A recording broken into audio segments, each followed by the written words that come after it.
Olá pessoal, como vai? Tudo bem? Nós estamos aqui em mais uma aula da DNA Academy e eu quero te dizer que nós estamos chegando na última aula, possivelmente, só se houver uma necessidade de a gente voltar para algum tema, mas essa será a última aula, né? São 4 aulas, o último bloco do método FEPD, que é Fundamento, Entendimento, Propósito, Destino.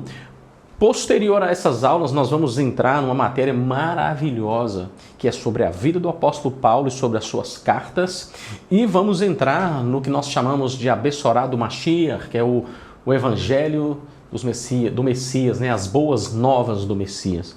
Então, tem muita coisa. Nós entendemos que se você chegou até aqui, você já fez uma jornada de conhecimento, uma jornada através da cultura de Jesus, então nós podemos avançar um pouco mais.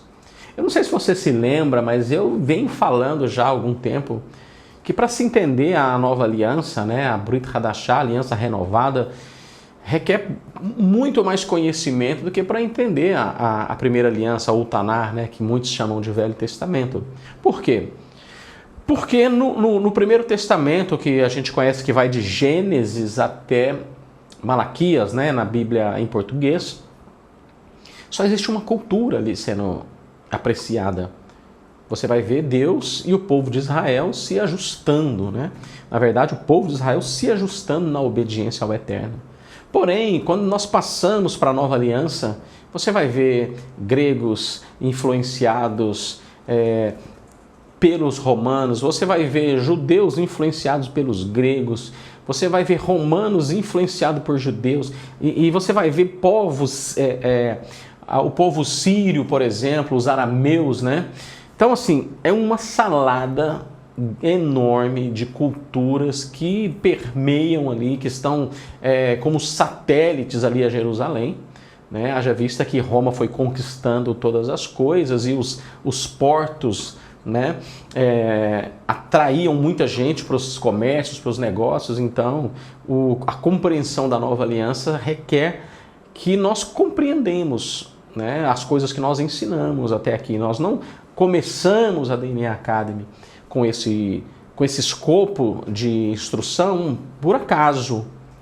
Eu tenho certeza que quando começarmos a lidar com as instruções da nova aliança, vai ter muito mais facilidade de compreender. Acredito eu que hoje, quando você lê a nova aliança, quando você lê as cartas de Paulo, quando você lê os evangelhos, se você tem acompanhado fielmente as nossas aulas aqui dentro da DNA Academy, você já está com muito mais facilidade de entendimento, ok? Então, para finalizar esse bloco do método FEPD, né, Fundamento, Entendimento, Propósito e Destino, nós vamos falar sobre a criação, ok?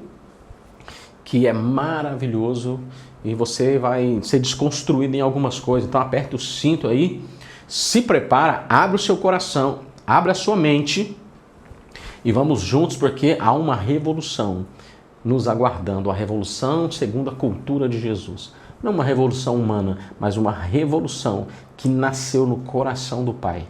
Amém? Então vem comigo, Gênesis 1, versículo número 1. Você pode acompanhar comigo no slide, ou você pode pegar a sua Bíblia. A Bíblia vai dizer, em um princípio criou Elohim, os céus e a terra, né? Bereshit bara Elohim, et hashamayim ve'et haaretz.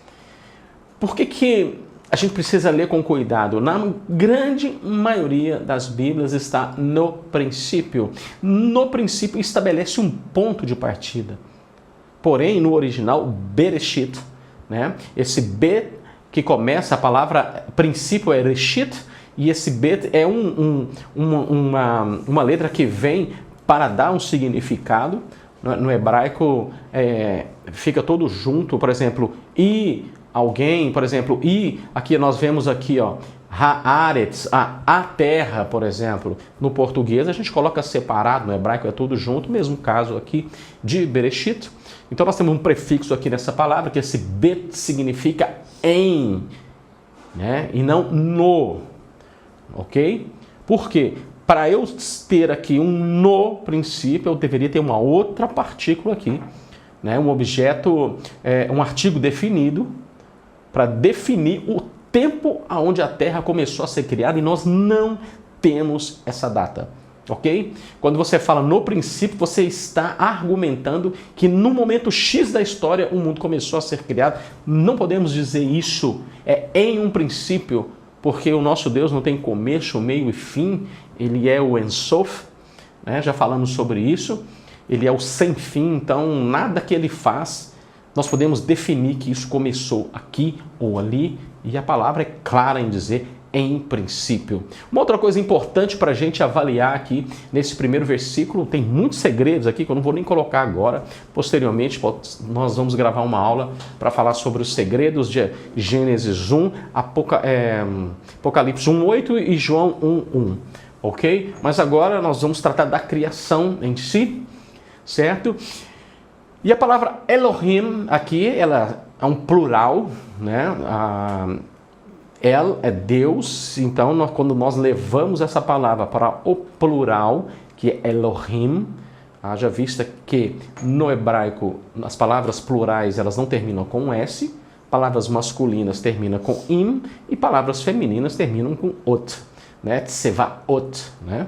É uma palavra feminina, tseva é uma palavra feminina, tsevaot, que significa exército, Sevaot, exércitos, né?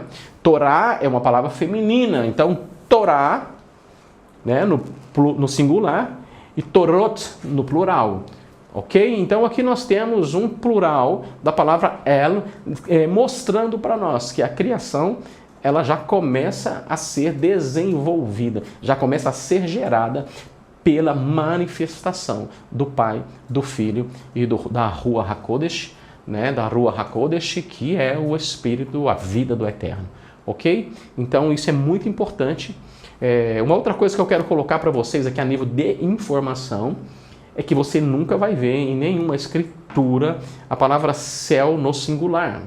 Dentro da cultura bíblica, a palavra céu é sempre no plural. Por quê? Porque são 7 camadas de céu. O apóstolo Paulo ele vai dizer que foi até a terceira. Fui até o terceiro céu. Ok? Então sempre vai ser céus, né? Que é Shamaim, designando esse plural. Ok? Então vamos lá. Há vários fundamentos nessa única frase. Para entendermos o processo da criação, precisamos entender 3 pontos. E é sobre esses 3 pontos, querido, que nós vamos desenvolver o nosso raciocínio, ok? O primeiro é tzimtzum, a retração. O segundo é bará, a criação. E o terceiro é ex nihilo, o processo, ok? Tzimtzum, a retração, é o mesmo fundamento que gera o Mashiach, né? O Messias Yeshua, o Messias Jesus. Através da retração do Eterno, o Messias se faz carne. Por quê? Porque se o Eterno, querido, ele viesse com toda a sua glória, com toda a sua plenitude, teria destruído o mundo. Então ele se retrai, entra no ventre de Maria e dali ele encarna a manifestação do Messias, que era 100% homem, né? 100% carne, 100%, a alma dele era 100% humana, mas o espírito dele era 100% eterno. Ok? Nós já vimos isso na aula sobre a divindade, né? Sobre a Elohut do Mashiach, sobre a divindade do Messias. Ok? Então, se você está em dúvida sobre isso, volta, né, nas aulas falando sobre a divindade, a natureza do Messias e a divindade de Jesus, que isso é um ponto bem marcante. Eu acho que são 6 ou 7 aulas falando sobre isso. Também é importante compreender que sem a cultura de Jesus não é possível alcançar a profundidade dos fundamentos, visto que esses estão enraizados na cultura semita. Ok? Todos os fundamentos que nós vamos aprender aqui, queridos, estão ligados à cultura do povo de Jesus, à cultura do povo hebreu. Por que semita? Por que a gente fala a cultura do povo semita? Porque esse povo é descendente de Shem, que é filho de Noé. Então, descendentes de Shem, fica determinado que são semitas, uma cultura semita, porque descende de Shem. Okay? Então, se nós não compreendermos essa cultura, fica muito difícil compreender a criação, e é por isso que tem muita coisa que se fala sobre a criação e que nem tudo é exatamente o que os livros antigos nos apresentam, né? O que os sábios nos apresentam, o que a biblioteca cultural sobre a criação no meio do povo judeu é vastíssima. Então, se nós não mergulharmos o nosso entendimento nesse processo, nós vamos incorrer em muitos equívocos, ok? Então, vem comigo, vamos aos fatos. O Eterno, Adonai, bendito seja o seu nome, ocupava tudo, ok? Ocupava tudo, o Eterno ocupava todas as coisas, não sobrava espaço para nada, certo? Não havia espaço para nada, nem mesmo para a criação. Precisamos entender que o processo da criação não é sobre preencher espaços vagos, mas sobre criar um ambiente onde a criação fosse possível existir. Um espaço onde coubesse os planos de Deus para os seus filhos que ainda seriam criados. Vamos entender isso aqui, pessoal. Vamos entender isso. Nós precisamos compreender que quando a criação acontece, ela não vem ocupando espaços que estavam vagos dentro do Eterno, dentro do Deus Criador. Para que a criação pudesse existir, o nosso Deus Criador, ele precisou fazer o quê? Retrair, gerar um espaço para a criação acontecer. Então guarda esse fundamento aí que ele é super importante. Dentro da cultura de Jesus, um dos nomes mais usados para Deus é En-Sof. Sem Sofim, ou seja, o sem fim. Se ele é o En-Sof, o sem fim, não havia espaço para conter, para caber, para alocar a criação. Então ele teve que fazer o quê? Retrair a sua essência para gerar um espaço para que céus e terras fossem criados. O ilimitado não pode se limitar nem por tempo e nem por espaço, nem por nada. É impossível enquadrar o absoluto ao relativo, completamente entendido, dominado ou definido. Então nós não podemos simplesmente tentar compreender Deus através da nossa mente finita. Nós temos que acessar o reino espiritual e através de uma revelação. O que é uma revelação? É uma parte da verdade absoluta. Então, através de uma revelação, você acessa aquele que é o absoluto. Você vai conhecer, nós vamos conhecer parte daquele que é o insondável, daquele que não tem fim, daquele que é o todo-poderoso, daquele que é onipresente, onisciente e onipotente. O Tzimtzum é o começo da nossa história. E ele começa antes da criação. Ensina os nossos sábios que no início só havia o Eterno, nada mais e nada menos do que ele. O En-Sof decidiu criar algo a partir de si mesmo. Então, ele emana através de si mesmo uma forte luz, que é denominada de Or En-Sof, a luz infinita. Através dessa luz infinita, o En-Sof deu início à criação. Segundo a cultura de Jesus, a natureza da criação divina teve início com a misteriosa vontade divina, que é denominada de Ratzon. Então, a criação, querido, ela dá início, não aleatoriamente, mas havia uma vontade santa para essa criação. Ratzon é uma expressão usada para alguém que tem uma vontade, a de se ver no espelho. Então, preste atenção em algo. Tem algo que nós precisamos lidar aqui. Então, essa palavra Ratzon é a ideia de alguém que quer criar algo que seja a sua imagem. O apóstolo Paulo ele vai dizer aos coríntios que nós precisamos crescer em glória como olhando num espelho, de glória em glória. Da onde Paulo tira esse conceito? Ele tira esse conceito desse processo criacional, do Ratzon. Então, Deus ele estabelece dentro de si uma grande vontade. Essa vontade é criar o mundo à sua imagem. Porém, querido, algumas coisas nós precisamos compreender. Quando você olha no espelho, eu quero que você faça um teste. Se for possível, pare essa aula agora. Vá lá na frente do espelho e comece a fazer algumas coisas. Levante a sua mão direita, mexa para um lado, mexa para o outro. E aí você vai anotar aí no seu caderno o que acontece quando você faz isso. Porque aí nós vamos estabelecer aqui algo que é muito profundo. E isso vai ajudar o nosso entendimento e a nossa compreensão sobre a criação, ok? Dessa forma, a criação precisava ser um reflexo da vontade divina. Consequentemente, algo de natureza contrária. Não foi isso que você viu quando você entrou na frente do espelho? Você levantou sua mão direita, mas o que no espelho levantou foi sua mão esquerda. Sim ou não? Você está na frente do espelho, você levanta a sua mão direita, a mão que levanta lá no espelho, segundo a perspectiva, é a mão esquerda. Por quê? Porque o reflexo no espelho reflete uma imagem invertida.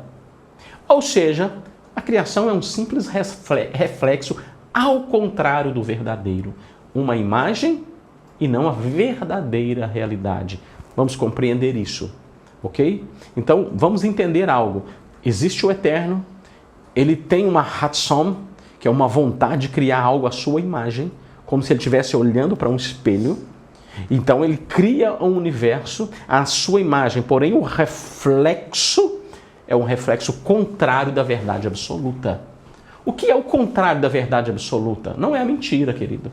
O contrário da verdade absoluta é uma verdade que não é absoluta.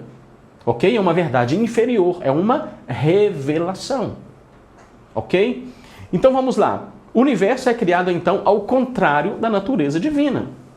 Deus é eterno. O universo é finito. Deus é luz. O universo precisa de luz. Senão, é trevas. Deus é espírito, o universo é matéria. Deus é fonte, o universo é o recipiente dessa fonte. Entende o processo da criação, querido? Por que ele é o contrário? Para que ele pudesse ser apresentado à glória do Deus infinito. Então esse universo não tem luz. Qual é a luz desse universo? É o próprio Deus. Jesus disse, eu sou a luz do mundo. Então qual é a luz? Qual que é a luz divina da criação? Né? O próprio Messias. E João vai nos explicar isso, queridos. No princípio era o verbo, era a palavra. A palavra estava com o Elohim. E o Elohim era a palavra. Ele era a luz do mundo. Então qual é a luz divina? Né? Qual é o Or En Sof, a luz infinita, que se manifesta dentro das trevas que foram geradas quando houve a retração do Eterno? A própria luz do Messias. Tudo provém de Deus. E o universo é a sua imagem. O universo sem Deus é apenas o caos. Belimá é uma palavra muito interessante e importante dentro da criação. A primeira expressão manifesta da criação do universo foi o nada primordial. Nós não falamos que Deus precisou gerar um espaço para a criação? E é aqui que é gerado esse conceito do Belimá. Porque quando Deus se contrai, ele gera um espaço. E nesse espaço, esse espaço é o nada primordial. Essa é uma palavra difícil de descrever. O nada é um conceito muito mais do que filosófico. O nada foi criado através de uma fração de tempo. O espaço gerado por Deus para a criação do mundo. Eu sei que filosoficamente a gente sabe o que é nada.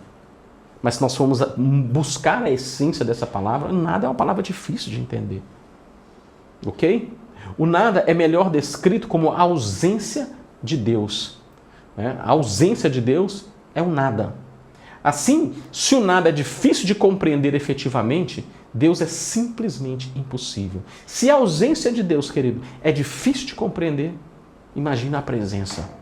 A mente humana, ela não foi desenvolvida para a compreensão de Deus. É por isso que precisa ser por meio da fé. É por isso que Deus ele foi se manifestando pouco a pouco. É por isso que Deus ele foi construindo uma história com o homem.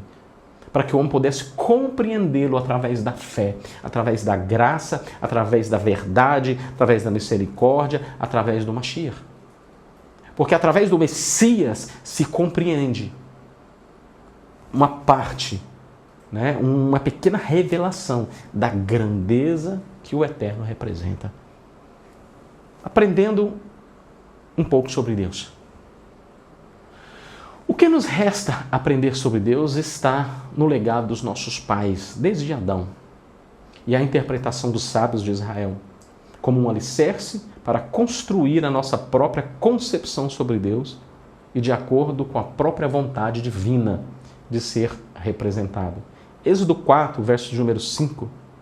Para que creiam que te apareceu o Senhor Deus a seus pais, o Deus de Abraão, o Deus de Isaque e o Deus de Jacó.